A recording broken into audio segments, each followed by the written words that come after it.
गीता मानव मात्र का धर्म शास्त्र है। महर्षि वेदव्यास।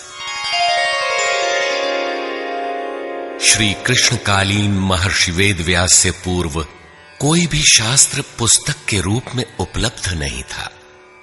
श्रुत ज्ञान की इस परंपरा को तोड़ते हुए उन्होंने 4 वेद, ब्रह्म सूत्र, महाभारत, भागवत एवं गीता जैसे ग्रंथों में पूर्व संचित भौतिक एवं आध्यात्मिक ज्ञान राशि को संकलित कर अंत में स्वयं ही निर्णय दिया कि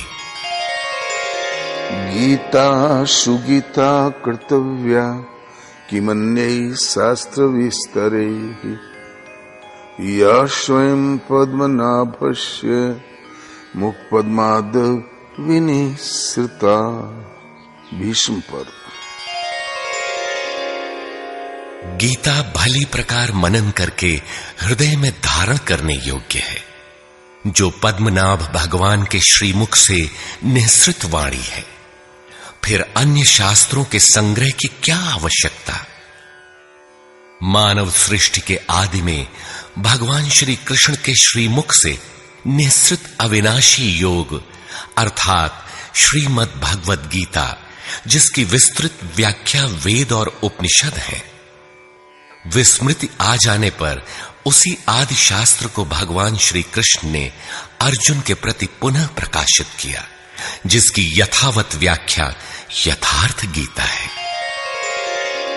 एकम शास्त्रम देवकी पुत्र गीतम एको देवो देवकी पुत्रेव एको मंत्र तस्य नामानि यानि कर्माप्येकम तस्य देवस्य सेवा। गीता महात्म्य। अर्थात एक ही शास्त्र है जो देवकी पुत्र भगवान ने श्रीमुख से गायन किया। गीता एक ही प्राप्त करने योग्य देव है। उस गायन में जो सत्य बताया, आत्मा सिवाय आत्मा के कुछ भी शाश्वत नहीं है। उस गायन में उन महायोगेश्वर ने क्या जपने के लिए कहा? ओम। अर्जुन, ओम अक्षय परमात्मा का नाम है, उसका जप कर और ध्यान मेरा धर। एक ही कर्म है। गीता में वर्णित परम देव एक परमात्मा की सेवा। उन्हें श्रद्धा से अपने हृदय में धारण करें। अस्तु, आरंभ से ही गीता आपका शास्त्र रहा है। भगवान श्री कृष्ण के हजारों वर्ष पश्चात परवर्ती जिन महापुरुषों ने एक ईश्वर को सत्य बताया, गीता के ही पथ पर चलने वाले पथिक हैं, गीता के ही संदेशवाहक हैं। ईश्वर से ही लौकिक एवं पारलौकिक सुखों की कामना, ईश्वर से डरना, अन्य किसी को ईश्वर न मानना, यहां तक तो सभी महापुरुषों ने बताया। किंतु ईश्वरीय साधना, ईश्वर तक की दूरी तय करना, ये केवल गीता में ही सांगोपांग क्रमबद्ध सुरक्षित है। गीता से सुख शांति तो मिलती ही है, ये अक्षय अनामय पद भी देती है। देखिए श्रीमद् भगवद गीता की टीका, यथार्थ गीता।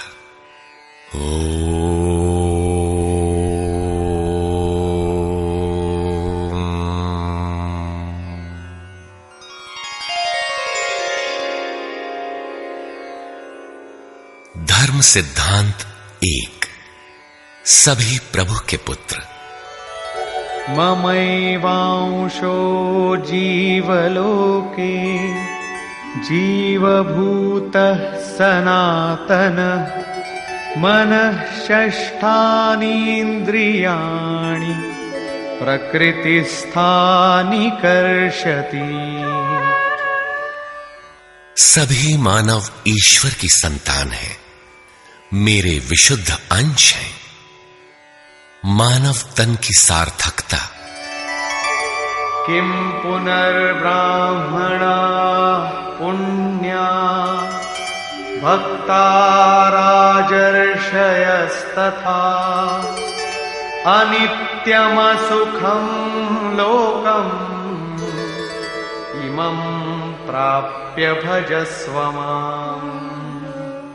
सुख रहित क्षण भंगुर किंतु दुर्लभ मानव तन को पाकर मेरा भजन कर, अर्थात भजन का अधिकार मनुष्य शरीरधारी को है।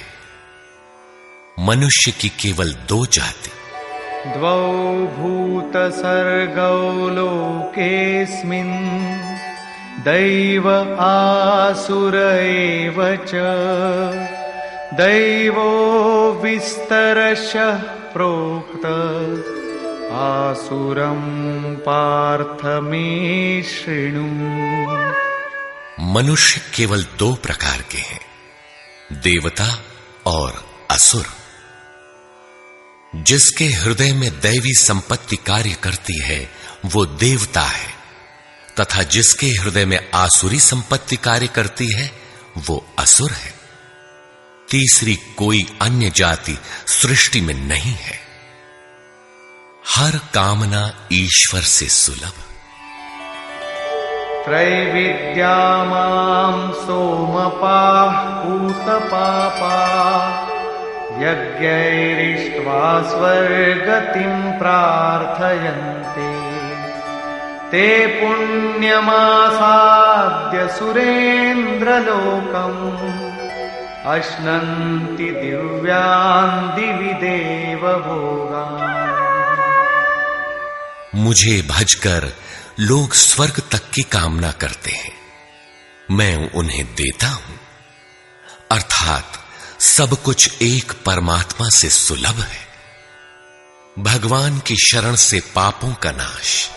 अपि चेदसि पापेभ्यः सर्वेभ्यः पापकृत्तमः सर्वं ज्ञानप्लवेनैव वृजिनं सन्तरिष्यसि। संपूर्ण पापियों से अधिक पाप करने वाला भी ज्ञान रूपी नौका द्वारा निस्संदेह पार हो जाएगा। ज्ञान अध्यात्मज्ञाननित्यत्वं तत्त्वज्ञानार्थदर्शनम् एतज्ज्ञानमिति प्रोक्तम् अज्ञानं यदतोऽन्यथा। आत्मा के आधिपत्य में आचरण, तत्व के अर्थ रूप मुझ परमात्मा का प्रत्यक्ष दर्शन ज्ञान है, और इसके अतिरिक्त जो कुछ भी है अज्ञान है। अतः ईश्वर की प्रत्यक्ष जानकारी ही ज्ञान है। भजन का अधिकार सबको। अपि चेत् सुदुराचारो भजते मामनन्यभाक् साधुरेव समन्तव्यः सम्यग् व्यवसितो हि सः। क्षिप्रं भवति धर्मात्मा शश्वच्छान्तिं निगच्छति कौन्तेय प्रतिजानीहि न मे भक्तः प्रणश्यति। अत्यंत दुराचारी भी मेरा भजन करके शीघ्र ही धर्मात्मा हो जाता है एवं सदा रहने वाली शाश्वत शांति को प्राप्त कर लेता है। अतः धर्मात्मा वो है जो एक परमात्मा के प्रति समर्पित है, और भजन करने का अधिकार दुराचारी तक को है। भगवत पथ में बीज का नाश नहीं। नेहाभिक्रमनाशोऽस्ति प्रत्यवायो न विद्यते स्वल्पमप्यस्य धर्मस्य त्रायते महतो भयात्। धर्म अर्थात आत्मदर्शन की क्रिया का स्वल्प आचरण भी जन्म मरण के महान भय से उद्धार करने वाला होता है। धर्म अपरिवर्तनशील है। ईश्वर का निवास। ईश्वरः सर्वभूतानां हृद्देशेऽर्जुन तिष्ठति भ्रामयन् सर्वभूतानि यन्त्रारूढानि मायया। ईश्वर सभी भूत प्राणियों के हृदय में रहता है, तो शरण किसकी जाएं? तमेव शरणं गच्छ सर्वभावेन भारत तत्प्रसादात् परां शान्तिं स्थानं प्राप्स्यसि शाश्वतम्।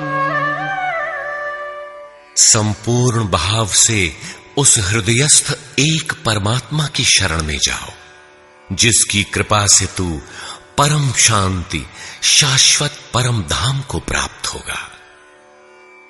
यज्ञ। सर्वाणीन्द्रियकर्माणि प्राणकर्माणि चापरे आत्मसंयमयोगाग्नौ जुह्वति ज्ञानदीपिते। संपूर्ण इंद्रियों के व्यापार को, मन की चेष्टाओं को ज्ञान से प्रकाशित हुई आत्मा में संयम रूपी योगाग्नि में हवन करते हैं। अपाने जुह्वति प्राणं प्राणे पानं तथा परे प्राणापानगतिरुद्ध्वा प्राणायाम परायणा। बहुत से योगी श्वास को प्रश्वास में हवन करते हैं और बहुत से प्रश्वास को श्वास में। इससे उन्नत अवस्था होने पर अन्य श्वास प्रश्वास की गति रोककर प्राणायाम परायण हो जाते हैं। इस प्रकार योग साधना की विधि विशेष का नाम यज्ञ है। उस यज्ञ को कार्य रूप देना कर्म है। कर्म। एवं बहुविधा यज्ञा वितता ब्रह्मणो मुखे कर्मजान् विद्धितान् सर्वान् एवं ज्ञात्वा विमोक्ष्यसे। इस प्रकार बहुत से यज्ञ, जैसे श्वास का प्रश्वास में हवन, प्रश्वास का श्वास में हवन, श्वास प्रश्वास का निरोध कर प्राणायाम के परायण होना इत्यादि यज्ञ जिस आचरण से पूर्ण होता है, उस आचरण का नाम कर्म है। कर्म माने आराधना, कर्म माने चिंतन। योग साधना पद्धति का नाम यज्ञ है। विकर्म। विकर्म का अर्थ विकल्प शून्य कर्म है। प्राप्ति के पश्चात महापुरुषों के कर्म विकल्प शून्य होते हैं। आत्मस्थित, आत्मतृप्त, आप्त काम महापुरुषों को न तो कर्म करने से कोई लाभ है और न छोड़ने से कोई हानि ही है। फिर भी वे पीछे वालों के हित के लिए कर्म करते हैं। ऐसा कर्म विकल्प शून्य है, विशुद्ध है, और यही कर्म विकर्म कहलाता है। यज्ञ करने का अधिकार। यज्ञशिष्टामृत भुजो यान्ति ब्रह्म सनातनम् नायं लोकोऽस्त्य यज्ञस्य कुतोऽन्यः कुरु सत्तम। यज्ञ न करने वालों को दोबारा मनुष्य शरीर भी नहीं मिलता। अर्थात यज्ञ करने का अधिकार उन सब को है जिन्हें मनुष्य शरीर मिला है। ईश्वर देखा जा सकता है। भक्त्या त्वनन्यया शक्य अहमेवं विधोर्जुन ज्ञातुं द्रष्टुं च तत्त्वेन प्रवेष्टुं च परन्तप। अनन्य भक्ति के द्वारा मैं प्रत्यक्ष देखने, जानने तथा प्रवेश करने के लिए भी सुलभ हूं। आश्चर्यवत् पश्यति कश्चिदेनम्, आश्चर्यवद् वदति तथैव चान्यः, आश्चर्यवच्चैनमन्यः शृणोति, श्रुत्वाप्येनं वेद न चैव कश्चित्। इस अविनाशी आत्मा को कोई विरला ही आश्चर्य की तरह देखता है, आश्चर्य की तरह उपदेश करता है, और कोई विरला ही इसे आश्चर्य की तरह सुनता है। अर्थात ये प्रत्यक्ष दर्शन है। आत्मा ही सत्य है, सनातन है। अच्छेद्योऽयमदाह्योऽयम् अक्लेद्यो शोष्य एव च, नित्यः सर्वगतः स्थाणुः अचलोऽयं सनातनः। ये आत्मा सर्वव्यापक, अचल, स्थिर रहने वाला और सनातन है। आत्मा ही सत्य है। विधाता और उससे उत्पन्न सृष्टि नश्वर है। आब्रह्म भुवनाल्लोकाः पुनरावर्तिनोऽर्जुन, मामुपेत्य तु कौन्तेय पुनर्जन्म न विद्यते। ब्रह्मा और उससे निर्मित सृष्टि, देवता और दानव दुखों की खानी, क्षणभंगुर और नश्वर है, किंतु मेरा भक्त कभी नष्ट नहीं होता। भजन एक परमात्मा का करना चाहिए। देव पूजा। कामैस्तैस्तैर्हितज्ञानाः प्रपद्यन्तेऽन्यदेवताः, तन्तन्नियममास्थाय प्रकृत्या नियताः स्वया। कामनाओं से जिनकी बुद्धि आक्रांत है, ऐसे मूढ़ बुद्धि ही परमात्मा के अतिरिक्त अन्य देवताओं की पूजा करते हैं। येऽप्यन्यदेवता भक्ता यजन्ते श्रद्धयान्विताः, तेऽपि मामेव कौन्तेय यजन्त्यविधिपूर्वकम्। देवताओं को पूजने वाला मेरी ही पूजा करता है, किंतु वह पूजन अविधि पूर्वक है, इसलिए नष्ट हो जाता है। यजन्ते सात्विका देवान् यक्षरक्षांसि राजसाः, प्रेतान् भूतगणांश्चान्ये यजन्ते तामसा जनाः। अर्जुन, शास्त्र विधि को त्याग कर भजने वाले सात्विक श्रद्धा वाले देवताओं को, राजस पुरुष यक्ष राक्षसों को और तामस पुरुष भूत प्रेतों को पूजते हैं, किंतु कर्षयन्तः शरीरस्थम् भूतग्राममचेतसः, मां चैवान्तः शरीरस्थम् तान् विद्यासुरनिश्चयान्। वे शरीर रूप से स्थित भूत समुदाय और अंतर्यामी रूप में स्थित मुझ परमात्मा को कृश करने वाले हैं। उनको तू असुर जान। अर्थात देवताओं को पूजने वाले भी आसुरी वृत्ति के अंतर्गत हैं। अधम। तानहं द्विषतः क्रूरान् संसारेषु नराधमान् क्षिपाम्यजस्रमशुभान् आसुरीष्वेव योनिषु। जो यज्ञ की नियत विधि छोड़ कल्पित विधियों से यजन करते हैं, वे ही क्रूर कर्मी, पापाचारी तथा मनुष्यों में अधम है। अन्य कोई अधम नहीं है। नियत विधि क्या है? ओमित्येकाक्षरं ब्रह्म व्याहरन् मामनुस्मरन् यः प्रयाति त्यजन् देहं स याति परमां गतिम्।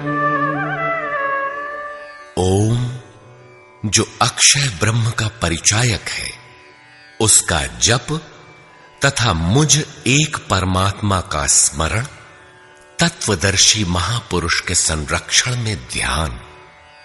शास्त्र इति गुह्यतमं शास्त्रम् इदमुक्तं मया नघ एतद्बुद्ध्वा बुद्धिमान् स्यात् कृतकृत्यश्च भारत। इस प्रकार यह अति गोपनीय शास्त्र मेरे द्वारा कहा गया। इसे तत्व से जानकर मनुष्य पूर्ण ज्ञाता तथा कृतार्थ हो जाता है। अतः योगेश्वर श्री कृष्ण की यह वाणी स्वयं में पूर्ण शास्त्र है। तस्माच्छास्त्रं प्रमाणन्ते कार्याकार्यव्यवस्थितौ ज्ञात्वा शास्त्रविधानोक्तं कर्म कर्तुमिहार्हसि। कर्तव्य और अकर्तव्य के निर्धारण में शास्त्र ही प्रमाण है। अतः गीता में निर्धारित विधि से आचरण करें। धर्म सर्वधर्मान् परित्यज्य मामेकं शरणं व्रज अहं त्वा सर्वपापेभ्यो मोक्षयिष्यामि मा शुचः। धार्मिक उथल पुथल को छोड़ एकमात्र मेरी शरण हो जा, अर्थात एक भगवान के प्रति पूर्ण समर्पण ही धर्म का मूल है। उस प्रभु को पाने की नियत विधि का आचरण ही धर्माचरण है, और जो उसे करता है वो अत्यंत पापी भी शीघ्र धर्मात्मा हो जाता है। धर्म प्राप्त कहां से करें?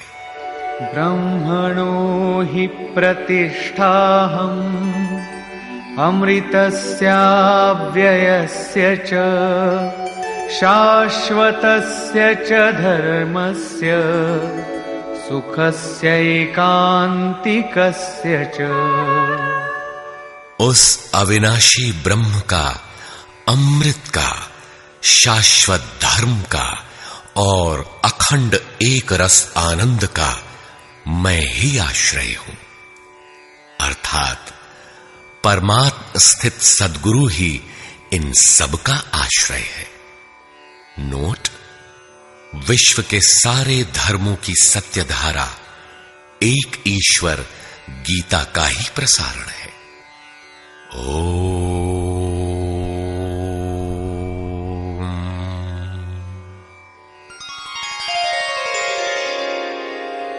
प्राक कथन। वस्तुतः गीता पर टीका लिखने की अब कोई आवश्यकता प्रतीत नहीं होती, क्योंकि इस पर सहस्त्रों टीकाएं लिखी जा चुकी हैं, जिनमें 50 तो केवल संस्कृत में ही है। गीता को लेकर 50 मत हैं, जबकि सबकी आधारशिला एकमात्र गीता है। योगेश्वर श्री कृष्ण ने तो कोई एक बात कही होगी, फिर यह मतभेद क्यों? वस्तुतः वक्ता एक ही बात कहता है, किंतु श्रोता यदि 10 बैठे हों तो 10 प्रकार के आशय ग्रहण करते हैं। व्यक्ति की बुद्धि पर तामसी, राजसी अथवा सात्विक गुणों का जितना प्रभाव है, उसी स्तर से उस वार्ता को पकड़ पाता है। इससे आगे वो समझ नहीं पाता। अतः मतभेद स्वाभाविक है। विभिन्न मतवादों से और कभी-कभी एक ही सिद्धांत को अलग-अलग काल और भाषाओं में व्यक्त करने से साधारण मनुष्य संशय में पड़ जाता है। बहुत सी टीकाओं के बीच वह सत्य धारा भी प्रवाहित है, किंतु शुद्ध अर्थ वाली एक टीका हजारों टीकाओं के बीच रख दी जाए तो उनमें यह पहचानना कठिन हो जाता है कि यथार्थ कौन है। वर्तमान काल में गीता की बहुत सी टीकाएं हो गई हैं। सभी अपनी अपनी सत्यता का उद्घोष करती हैं, किंतु गीता के शुद्ध अर्थ से वे बहुत दूर हैं। निस्संदेह कुछ महापुरुषों ने सत्य का स्पर्श भी किया, किंतु कतिपय कारणों से वे उसे समाज के समक्ष प्रस्तुत न कर सके। श्री कृष्ण के आशय को हृदयंगम न कर पाने का मूल कारण है कि वे एक योगी थे। श्री कृष्ण जिस स्तर की बात करते हैं, क्रमशः चलकर उसी स्तर पर खड़ा होने वाला कोई महापुरुष ही अक्षरशः बता सकेगा कि श्री कृष्ण ने जिस समय गीता का उपदेश दिया था, उस समय उनके मनोगत भाव क्या थे। मनोगत समस्त भाव कहने में नहीं आते। कुछ तो कहने में आ पाते हैं, कुछ भाव भंगिमा से व्यक्त होते हैं, और शेष पर्याप्त क्रियात्मक हैं, जिन्हें कोई पथिक चलकर ही जान सकता है। जिस स्तर पर श्री कृष्ण थे, क्रमशः चलकर उसी अवस्था को प्राप्त महापुरुष ही जानता है कि गीता क्या कहती है। वह गीता की पंक्तियां ही नहीं दोहराता, बल्कि उनके भावों को भी दर्शा देता है, क्योंकि जो दृश्य श्री कृष्ण के सामने था, वही उस वर्तमान महापुरुष के समक्ष भी है। इसलिए वो देखता है, दिखा देगा, आप में जागृत भी कर देगा, उस पथ पर चला भी देगा। पूज्य श्री परमहंस जी महाराज भी उसी स्तर के महापुरुष थे। उनकी वाणी तथा अंतः प्रेरणा से मुझे गीता का जो अर्थ मिला, उसी का संकलन यथार्थ गीता है।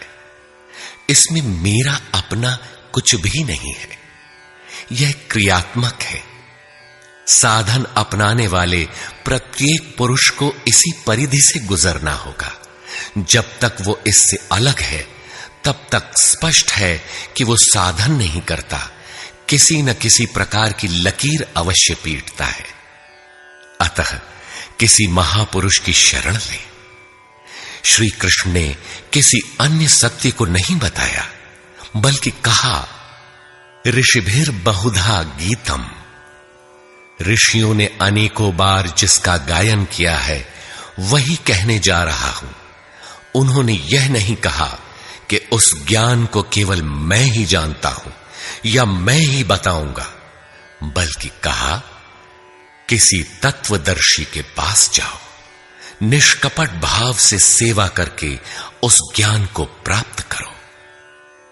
श्री कृष्ण ने महापुरुषों द्वारा शोधित सत्य को ही उद्घाटित किया है। गीता सुबोध संस्कृत में है।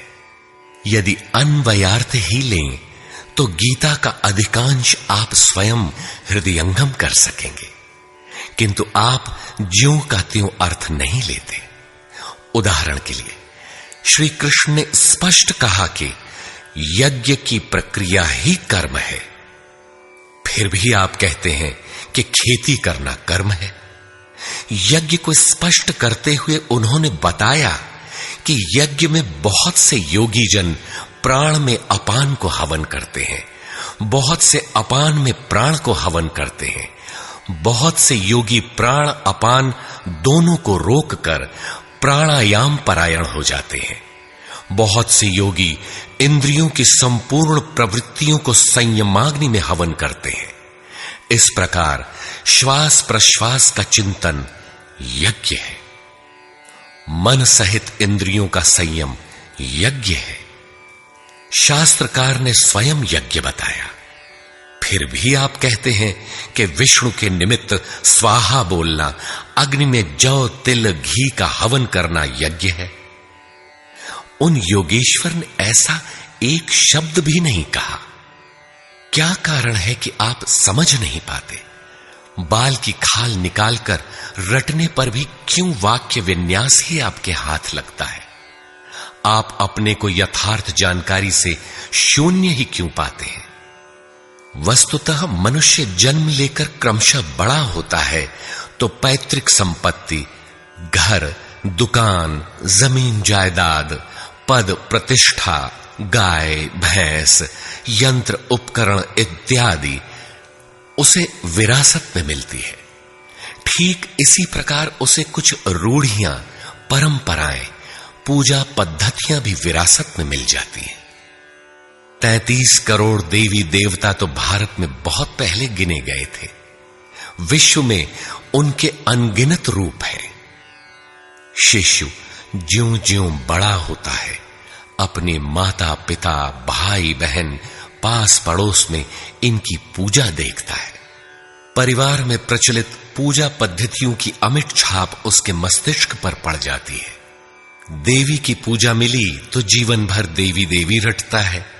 परिवार में भूत पूजा मिली तो भूत भूत रटता है। कोई शिव तो कोई कृष्ण तो कोई कुछ पकड़े ही रहता है। उन्हें वो छोड़ नहीं सकता। ऐसे भ्रांत पुरुष को गीता जैसा कल्याणकारी शास्त्र मिल भी जाए तो वो उसे नहीं समझ सकता। पैतृक संपदा को कदाचित वो छोड़ भी सकता है, किंतु इन रूढ़ियों और मजहबी पचड़ों को नहीं मिटा सकता। पैतृक संपत्ति को हटाकर आप हजारों मील दूर जा सकते हैं, किंतु दिल दिमाग में अंकित ये रूढ़िगत विचार वहां भी आपका पिंड नहीं छोड़ते। आप सिर काटकर अलग तो नहीं रख सकते, अतः आप यथार्थ शास्त्र को भी उन्हीं रूढ़ियों, रीति रिवाजों, मान्यताओं और पूजा पद्धतियों के अनुरूप ढाल कर देखना चाहते हैं। यदि उनके अनुरूप बात ढलती है, वार्ता का क्रम बैठता है, तो आप उसे सही मानते हैं, और नहीं ढलती तो गलत मानते हैं। इसीलिए आप गीता का रहस्य नहीं देख पाते। गीता का रहस्य रहस्य ही बनकर रह जाता है। इसके वास्तविक पारखी संत अथवा सद्गुरु हैं। वही बता सकते हैं कि गीता क्या कहती है। सब नहीं जान सकते। सबके लिए सुलभ उपाय यही है कि इसे किसी महापुरुष के सानिध्य में समझें, जिसके लिए श्री कृष्ण ने बल दिया है। गीता किसी विशिष्ट व्यक्ति, जाति, वर्ग, पंथ, देश काल या किसी रूढ़िग्रस्त संप्रदाय का ग्रंथ नहीं है, बल्कि यह सार्वलौकिक, सार्वकालिक धर्म ग्रंथ है। यह प्रत्येक देश, प्रत्येक जाति तथा प्रत्येक स्तर के प्रत्येक स्त्री पुरुष के लिए, सबके लिए है। केवल दूसरों से सुनकर या किसी से प्रभावित होकर मनुष्य को ऐसा निर्णय नहीं लेना चाहिए जिसका प्रभाव सीधे उसके अपने अस्तित्व पर पड़ता हो। पूर्वाग्रह की भावना से मुक्त होकर सत्यान्वेषियों के लिए यह आर्ष ग्रंथ आलोक स्तंभ है। हिंदुओं का आग्रह है कि वेद ही प्रमाण है। वेद का अर्थ है ज्ञान, परमात्मा की जानकारी। परमात्मा न संस्कृत में है न संहिताओं में। पुस्तक तो उसका संकेत मात्र है। वह वस्तुतः हृदय में जागृत होता है। विश्वामित्र चिंतन कर रहे थे। उनकी भक्ति देखकर ब्रह्मा आए। बोले, आज से तुम ऋषि हो। विश्वामित्र को संतोष नहीं हुआ। चिंतन में लगे रहे। कुछ काल पश्चात देवताओं सहित ब्रह्मा पुनः आए और बोले, आज से तुम राजर्षि हो। किंतु विश्वामित्र का समाधान ना हुआ। वे अनवरत चिंतन में लगे रहे। ब्रह्मा दैवी संपदाओं के साथ पुनः आए और बताया कि आज से तुम महर्षि हुए। विश्वामित्र ने कहा, नहीं, मुझे जितेंद्रिय ब्रह्मर्षि कहें। ब्रह्मा ने कहा, अभी तुम जितेंद्रिय नहीं हो। विश्वामित्र पुनः तपस्या में लग गए। उनके मस्तिष्क से तपस्या की आभा निकलने लगी। तब देवताओं ने ब्रह्मा से निवेदन किया। ब्रह्मा उसी प्रकार विश्वामित्र से बोले, अब तुम ब्रह्मर्षि हो। विश्वामित्र ने कहा, यदि मैं ब्रह्मर्षि हूं तो वेद हमारा वरण करे। वेद विश्वामित्र के हृदय में उतर आया। जो तत्व विदित नहीं था, विदित हो गया।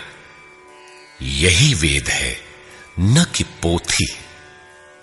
जहां विश्वामित्र रहते थे, वहां वेद रहता था। यही श्री कृष्ण भी कहते हैं कि संसार अविनाशी पीपल का वृक्ष है। ऊपर परमात्मा जिसका मूल और नीचे प्रकृति पर्यंत शाखाएं हैं। जो इस प्रकृति का अंत करके परमात्मा को विदित कर लेता है, वह वेदवित है। अर्जुन, मैं भी वेदवित हूं। अतः प्रकृति के प्रसार और अंत के साथ परमात्मा की अनुभूति का नाम वेद है। यह अनुभूति ईश्वर प्रदत्त है। इसलिए वेद को अपौरुषेय कहा जाता है। महापुरुष अपौरुषेय होते हैं। उनके माध्यम से परमात्मा ही बोलता है। वे परमात्मा के संदेश प्रसारक अर्थात ट्रांसमीटर हो जाते हैं। केवल शब्द ज्ञान के आधार पर उनकी वाणी में निहित यथार्थ को परखा नहीं जा सकता। उन्हें वही जान पाता है जिसने क्रियात्मक पथ से चलकर इस अपौरुषेय स्थिति को पाया हो, जिसका पुरुष अर्थात अहं परमात्मा में विलीन हो चुका हो। वस्तुतः वेद अपौरुषेय है, किंतु बोलने वाले 100-150 महापुरुष ही थे। उन्हीं की वाणी का संकलन वेद कहलाता है। किंतु जब शास्त्र लिखने में आ जाता है तो सामाजिक व्यवस्था के नियम भी उसके साथ लिख दिए जाते हैं। महापुरुष के नाम पर जनता उनका भी पालन करने लगती है, यद्यपि धर्म से उनका दूर का भी संबंध नहीं रहता। आधुनिक युग में मंत्रियों के आगे पीछे घूमकर साधारण नेता भी अधिकारियों से अपना काम करा लेते हैं, जबकि मंत्री ऐसे नेताओं को जानते भी नहीं।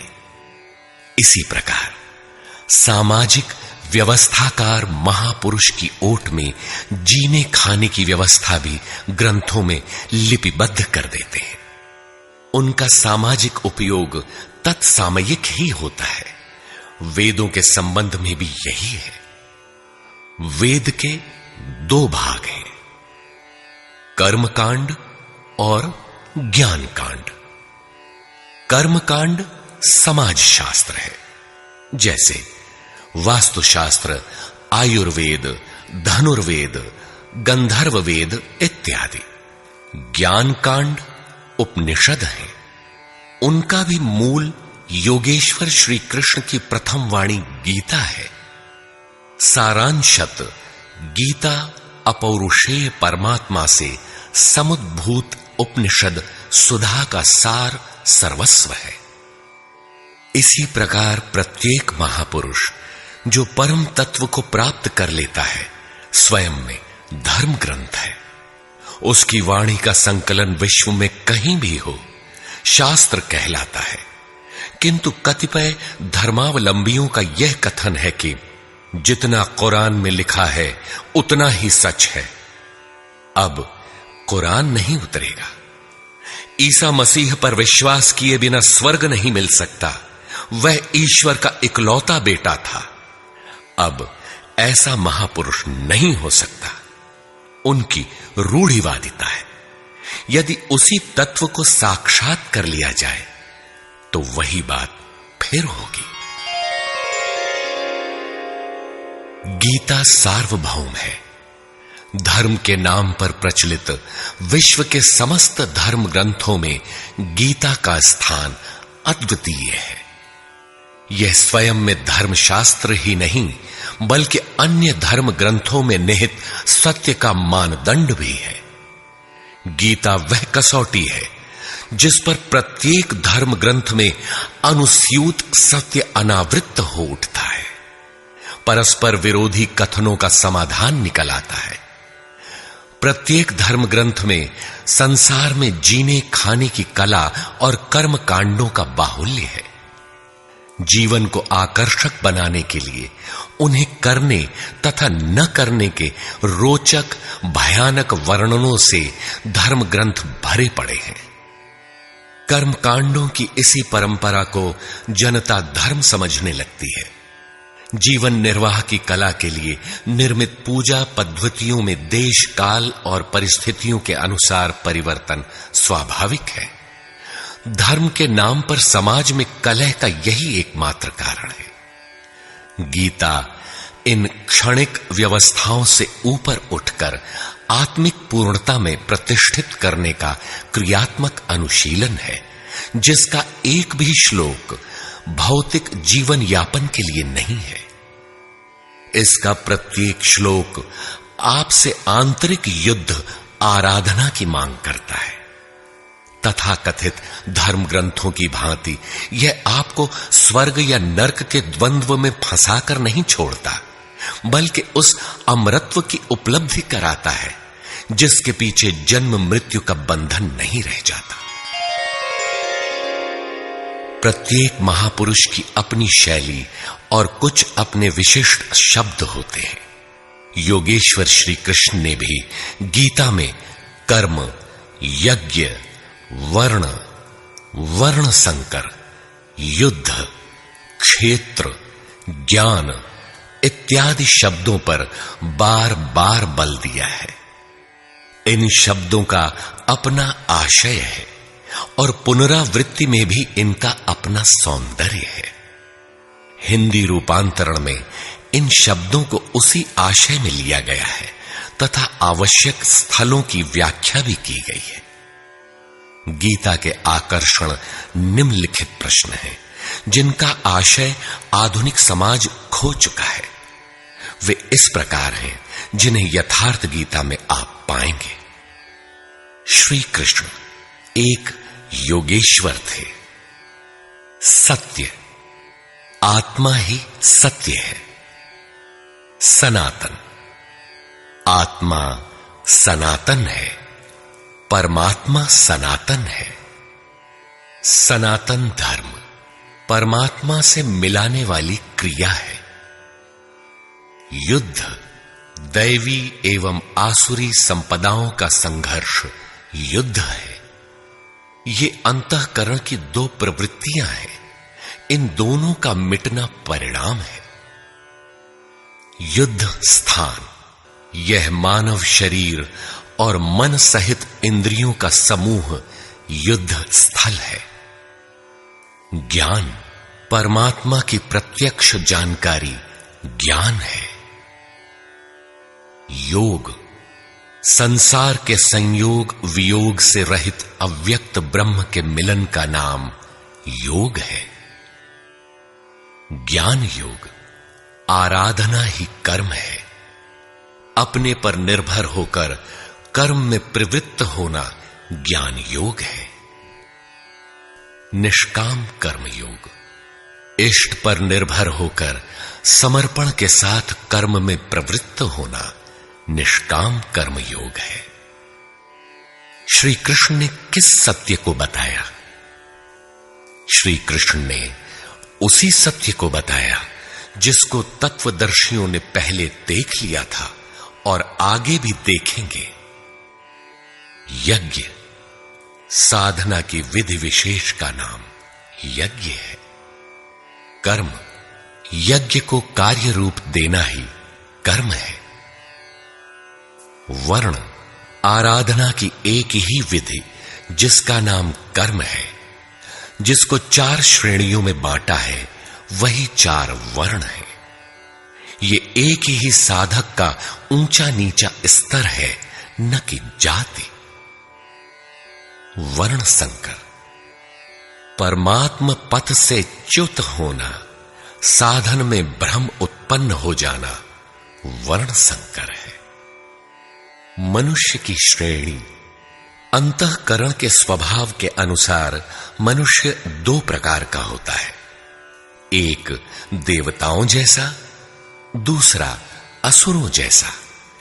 यही मनुष्य की 2 जातियां हैं जो स्वभाव द्वारा निर्धारित हैं, और यह स्वभाव घटता बढ़ता रहता है।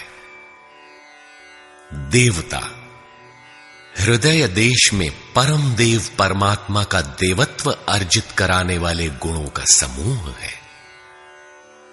बाह्य देवताओं की पूजा कामनाओं से जिनकी बुद्धि आक्रांत है, ऐसे अविवेकी और मूढ़ बुद्धि की देन है। वे मेरे ही पुजारी हैं, किंतु अविधि पूर्वक है। अवतार व्यक्ति के हृदय में होता है, बाहर नहीं। विराट दर्शन योगी के हृदय में ईश्वर के द्वारा दी गई अनुभूति है। भगवान साधक में दृष्टि बनकर खड़े हों तभी दिखाई पड़ते हैं। पूजनीय देव इष्ट एकमात्र परात्पर ब्रह्म ही पूजनीय देव है। उसे खोजने का स्थान हृदय देश है। उसकी प्राप्ति का स्रोत उसी अव्यक्त स्वरूप में स्थित प्राप्ति वाले महापुरुष के द्वारा है। अब इनमें से योगेश्वर श्री कृष्ण का स्वरूप समझने के लिए अध्याय 3 तक आपको पढ़ना होगा, और अध्याय 13 तक आप स्पष्ट समझने लगेंगे कि श्री कृष्ण योगी थे। अध्याय 2 से ही सत्य निखर जाएगा। सनातन और सत्य एक दूसरे के पूरक हैं। ये अध्याय 2 से ही स्पष्ट होगा, वैसे पूर्ति पर्यंत चलेगा। युद्ध अध्याय 4 तक स्पष्ट होने लगेगा। 11 तक संशय निर्मूल हो जाएगा। वैसे अध्याय 16 तक देखना चाहिए। युद्ध स्थल के लिए अध्याय 13 बार बार देखें। ज्ञान अध्याय 4 से स्पष्ट होगा तथा अध्याय 13 में भली प्रकार समझ में आएगा कि प्रत्यक्ष दर्शन का नाम ज्ञान है। योग अध्याय 6 तक आप समझ सकेंगे। वैसे पूर्ति पर्यंत योग के विभिन्न अंशों की परिभाषा है। ज्ञान योग अध्याय 3 से 6 तक स्पष्ट हो जाएगा। आगे देखने की कोई विशेष आवश्यकता नहीं है। निष्काम कर्म योग अध्याय 2 से आरंभ होकर पूर्ति पर्यंत है। यज्ञ आप अध्याय 3 से 4 तक पढ़ें, स्पष्ट हो जाएगा। कर्म का नाम अध्याय 2/39 में प्रथम बार लिया गया है। इसी श्लोक से अध्याय 4 तक पढ़ लें तो स्पष्ट हो जाएगा कि कर्म का अर्थ आराधना भजन क्यों है। अध्याय 16 और 17 यह विचार स्थिर कर देता है कि यही सत्य है। वर्ण संकर अध्याय 3 में और अवतार अध्याय 4 में स्पष्ट हो जाएगा। वर्ण व्यवस्था के लिए अध्याय 18 देखना होगा। वैसे संकेत अध्याय 3 और 4 में भी है। मनुष्य की देवासुर जातियों के लिए अध्याय 16 द्रष्टव्य है। विराट दर्शन अध्याय 10 से 11 तक स्पष्ट हो गया है। अध्याय 7, 9 और 15 में भी इस पर प्रकाश डाला गया है। अध्याय 7, 9 और 17 में बाह्य देवताओं की अस्तित्वहीनता स्पष्ट हो जाती है। परमात्मा के पूजन की स्थली हृदय देश ही है, जिसमें ध्यान, श्वास प्रश्वास के चिंतन इत्यादि की क्रियाएं जो एकांत में बैठकर की जाती हैं। अध्याय 3, 4, 6 और 18 में स्पष्ट है। बहुत सोचने विचारने से क्या प्रयोजन है? यदि अध्याय 6 तक ही अध्ययन कर लें तो भी यथार्थ गीता का मूल आशय आपकी समझ में आ जाएगा। गीता जीविका संग्राम का साधन नहीं, अपितु जीवन संग्राम में शाश्वत विजय का क्रियात्मक प्रशिक्षण है। इसलिए युद्ध ग्रंथ है जो वास्तविक विजय दिलाता है, किंतु गीतोक्त युद्ध तलवार, धनुष, वाण, गदा और फरसे से लड़ा जाने वाला सांसारिक युद्ध नहीं है और न इन युद्धों में शाश्वत विजय निहित है।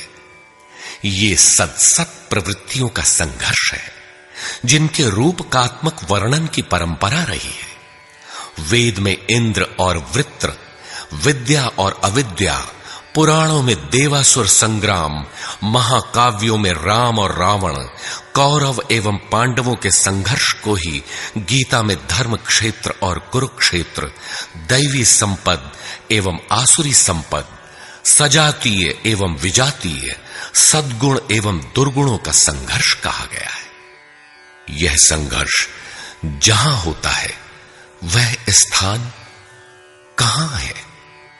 गीता का धर्म क्षेत्र और कुरुक्षेत्र भारत का कोई भूखंड नहीं, बल्कि स्वयं गीताकार के शब्दों में इदं शरीरम कौन्तेय क्षेत्रमित्यभिधीयते। कौन्तेय, यह शरीर ही एक क्षेत्र है जिसमें बोया हुआ भला और बुरा बीज संस्कार रूप से सदैव उगता है। 10 इंद्रियां, मन, बुद्धि, चित्त, अहंकार, 5 विकार और 3 गुणों का विकार इस क्षेत्र का विस्तार है। प्रकृति से उत्पन्न इन 3 गुणों से विवश होकर मनुष्य को कर्म करना पड़ता है। वह क्षण मात्र भी कर्म किए बिना नहीं रह सकता।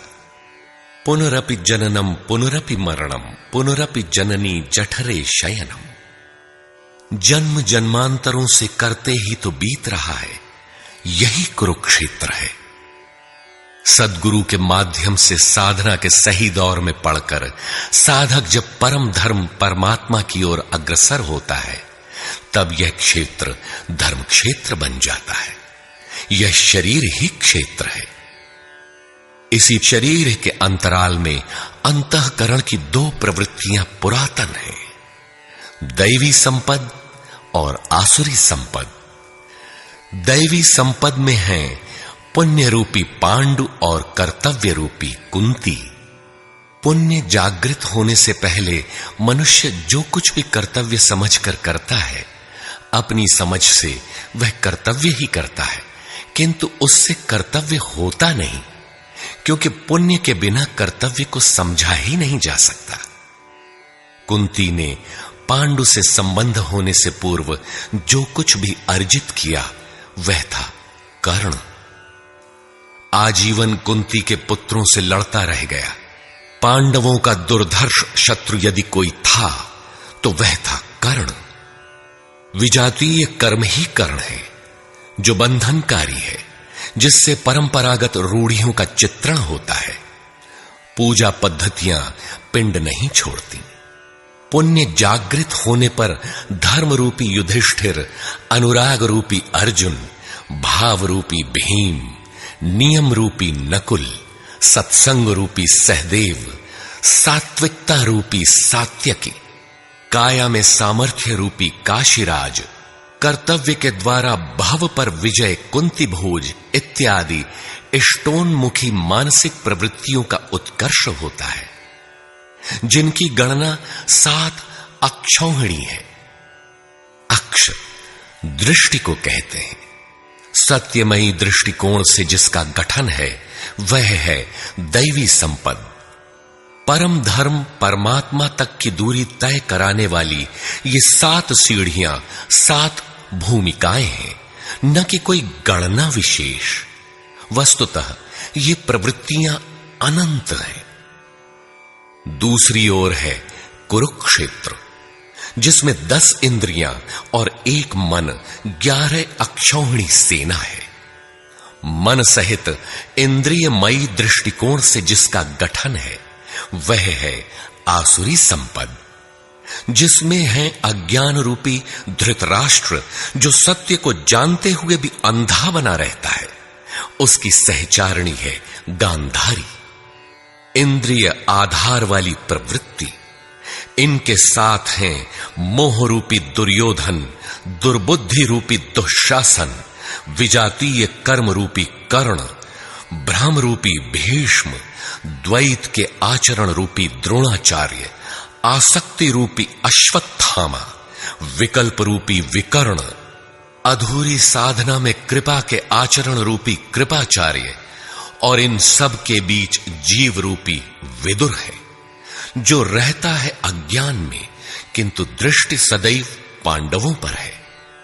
पुण्य से प्रवाहित प्रवृत्ति पर है, क्योंकि आत्मा परमात्मा का शुद्ध अंश है। इस प्रकार आसुरी संपद भी अनंत है।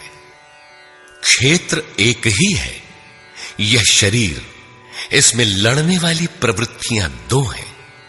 एक प्रकृति में विश्वास दिलाती है, नीच अधम योनियों का कारण बनती है, तो दूसरी परम पुरुष परमात्मा में विश्वास और प्रवेश दिलाती है। तत्वदर्शी महापुरुष के संरक्षण में क्रमशः साधन करने पर दैवी संपत्ति का उत्कर्ष और आसुरी संपत्ति का सर्वथा शमन हो जाता है। जब कोई विकार ही नहीं रहा, मन का सर्वथा निरोध और निरुद्ध मन का भी विलय हो जाता है, तो दैवी संपत्ति की आवश्यकता समाप्त हो जाती है। अर्जुन ने देखा कि कौरव पक्ष के अनंतर पांडव पक्ष के योद्धा भी योगेश्वर में समाहित हो रहे हैं। पूर्ति के साथ दैवी संपत्ति भी विलीन हो जाती है। अंतिम शाश्वत परिणाम निकल आता है। इसके पश्चात महापुरुष यदि कुछ करता है तो केवल अनुयायियों के मार्गदर्शन के लिए ही करता है। लोक संग्रह की इसी भावना से महापुरुषों ने सूक्ष्म मनोभावों का वर्णन उन्हें ठोस स्थूल रूप देकर किया है। गीता छंदोबद्ध है, व्याकरण सम्मत है, किंतु इसके पात्र प्रतीकात्मक हैं। अमूर्त योग्यताओं के मूर्त रूप मात्र है। गीता के आरंभ में 30-40 पात्रों का नाम लिया गया है, जिनमें आधे सजातीय हैं, आधे विजातीय। कुछ पांडव पक्ष के हैं, कुछ कौरव पक्ष के। विश्व रूप दर्शन के समय इनमें से 4-6 नाम पुनः आए हैं, अन्यथा संपूर्ण गीता में इन नामों की चर्चा तक नहीं है। एकमात्र अर्जुन ही ऐसा पात्र है जो आरंभ से अंत तक योगेश्वर के समक्ष है। वह अर्जुन भी केवल योग्यता का प्रतीक है, न कि व्यक्ति विशेष। गीता के आरंभ में अर्जुन सनातन कुल धर्म के लिए विकल है, किंतु योगेश्वर श्री कृष्ण ने इसे अज्ञान बताया और निर्देश दिया कि आत्मा ही सनातन है, शरीर नाशवान है, इसलिए युद्ध कर। इस आदेश से यह स्पष्ट नहीं होता कि अर्जुन कौरवों को ही मारे। पांडव पक्ष के भी शरीरधारी ही तो थे, दोनों ओर संबंधी ही तो थे। संस्कारों पर आधारित शरीर क्या तलवार से काटने पर समाप्त हो सकेगा? जब शरीर नाशवान है, जिसका अस्तित्व है ही नहीं, तो अर्जुन कौन था? श्री कृष्ण किसकी रक्षा में खड़े थे? क्या किसी शरीरधारी की रक्षा में खड़े थे? श्री कृष्ण ने कहा, जो शरीर के लिए परिश्रम करता है वह पापायु मूढ़ बुद्धि पुरुष व्यर्थ ही जीता है। यदि श्री कृष्ण किसी शरीरधारी की रक्षा में खड़े हैं, तब तो वे भी मूढ़ बुद्धि हैं, व्यर्थ ही जीने वाले हैं। वस्तुतः अनुराग ही अर्जुन है। अनुरागी के लिए महापुरुष सदैव खड़े हैं। अर्जुन शिष्य था और श्री कृष्ण एक सद्गुरु थे।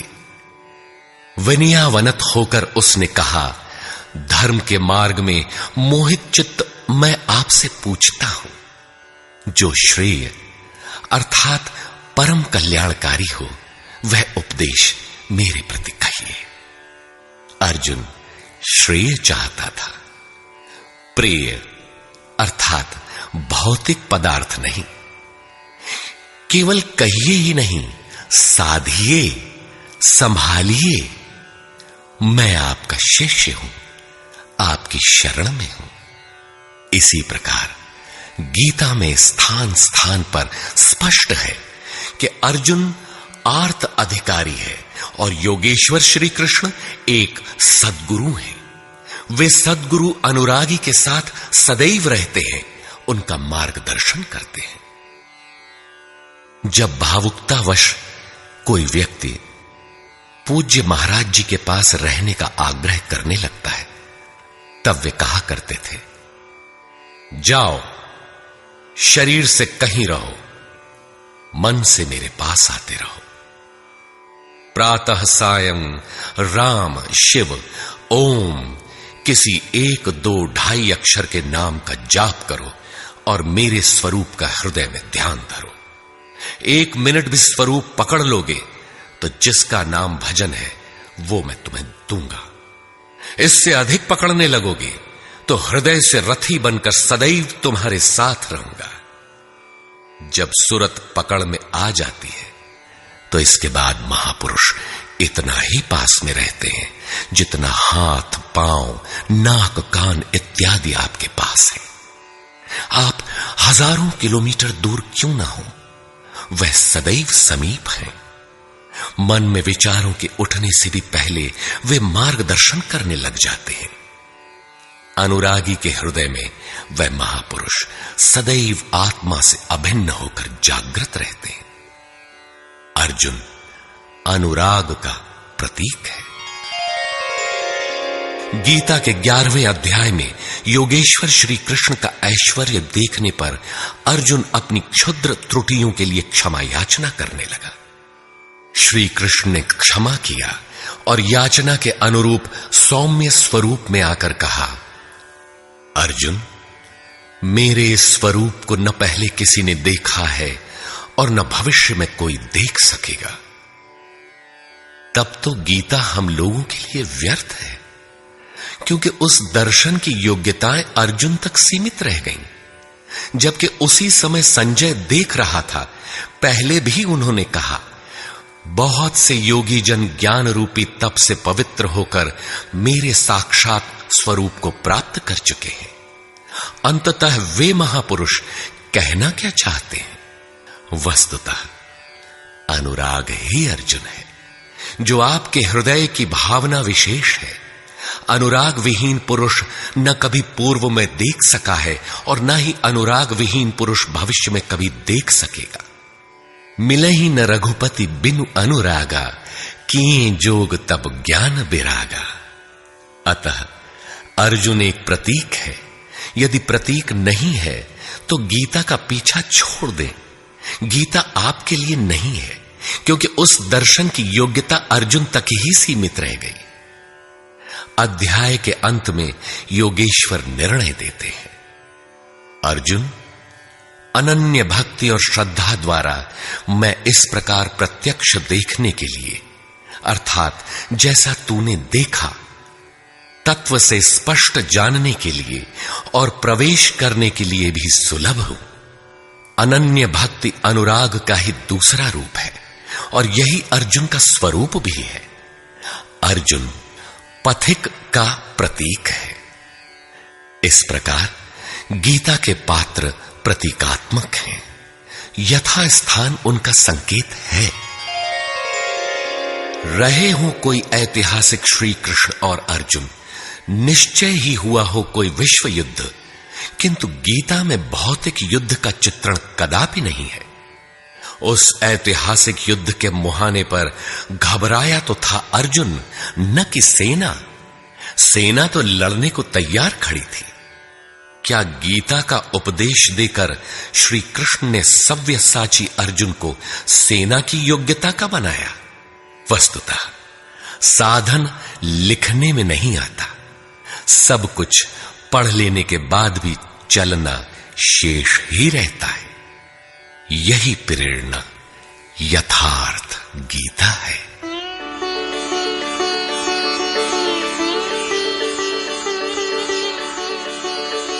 सद्गुरु कृपाश्रयी जगत बंधु स्वामी अड़गड़ानंद जी। श्री गुरु पूर्णिमा 24 जुलाई 1983 ईस्वी।